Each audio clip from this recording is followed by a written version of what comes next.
গরম ভাতে এই কাঁকড়া কষা থাকলে কিন্তু ডবল ভাত খাওয়া হয়ে যাবে।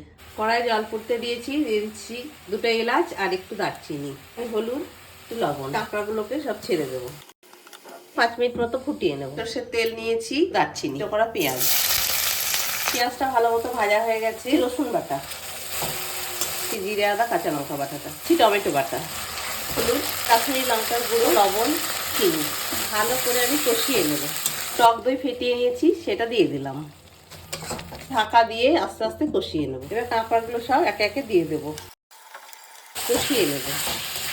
একটু ঘি, একটু গরম মশলার গুঁড়ো, কয়েকটা দানা গোলমরিচ। কাঁকড়া সেদ্ধ করে রাখা জলটা আমি এবার দিয়ে দিলাম। আমি আর জল দেবো না, এটা ঢাকা দিয়ে ফুটিয়ে নেব। নামানোর আগে আমি দিয়ে দিচ্ছি একটুখানি ধনেপাতা আর দিয়ে দেবো সামান্য একটু ক্রিম।